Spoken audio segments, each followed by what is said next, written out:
Merci, Madame la députée. La parole est à Madame Fiona Lazard, rapporteure pour avis de la Commission des affaires sociales. Madame la Présidente, Monsieur le Ministre d'État, Madame la Ministre, Madame la Présidente de la Commission des lois, Mesdames les rapporteurs, chers collègues. L'objectif de ce projet de loi est de conjuguer un impératif d'efficacité avec un impératif d'humanité. Je crois que ce texte, largement enrichi lors de son examen en commission, va dans le sens de cet équilibre. L'examen en séance nous permettra, je l'espère, d'aller plus loin sur certains sujets. Je pense notamment à la question du délit de solidarité qui me tient particulièrement à cœur. La lutte contre les réseaux criminels d'immigration clandestine ne souffre d'aucune contestation, mais il ne faut pas la confondre avec l'engagement de celles et ceux qui apportent sincèrement leur aide aux personnes migrantes. À mes yeux, jamais un acte de solidarité désintéressé ne devrait être sanctionné. Vous l'avez dit, Monsieur le Ministre, notre pays doit aujourd'hui faire face à des flux migratoires d'une ampleur incontestable et à une hausse conséquente du nombre de demandeurs d'asile. Au-delà des chiffres et des statistiques, sur le terrain, les difficultés sont bien présentes et elles nous demandent de réagir.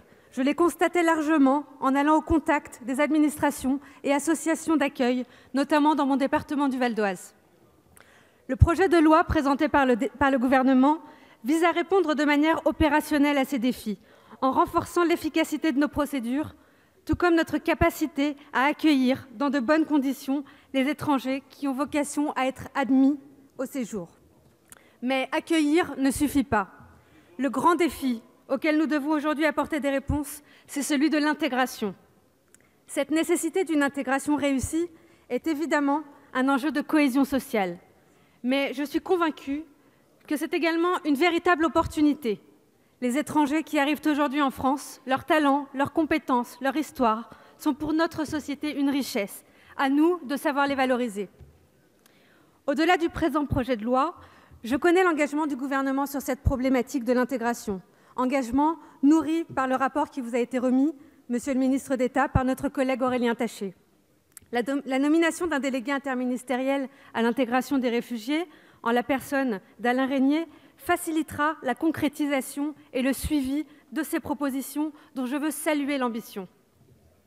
La Commission des affaires sociales s'est saisie du titre 3 du présent projet de loi dédié à cette question de l'intégration, car nous croyons fermement que l'insertion sociale et professionnelle est la clé d'une intégration réussie. C'est cette conviction qui m'a amenée à auditionner des acteurs de la formation professionnelle et de l'emploi. Tous ont souligné cet incroyable potentiel des réfugiés que nous accueillons aujourd'hui pour notre tissu économique. Lors de l'examen du texte en commission des affaires sociales, comme en commission des lois, nous avons longuement débattu de la question de l'accès au travail des demandeurs d'asile. C'est une question importante et je ne doute pas que nous aurons l'occasion d'en reparler longuement au cours de nos débats. Je tiens à rappeler qu'en France, le délai d'accès au marché du travail est parmi les plus longs d'Europe et que ce délai d'inactivité prolongée ne fait que des perdants. Nous devons avancer sur cette question essentielle de l'accès au travail des demandeurs d'asile. Je tiens à ce titre à saluer l'adoption en commission des lois d'amendements permettant aux mineurs non accompagnés de concilier le dépôt d'une demande d'asile et la poursuite d'un contrat d'apprentissage. C'est une avancée particulièrement importante à mes yeux et qui va dans le sens d'une intégration réelle par le travail.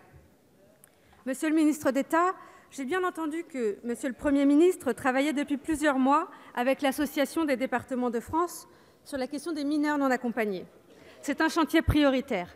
Je partage votre souhait que ces enfants soient considérés avant tout comme des enfants et non pas comme des migrants. Et c'est pourquoi cet enjeu essentiel n'a pas vocation à être traité dans ce projet de loi. Sachez cependant que c'est un sujet qui fait l'objet de toute notre attention.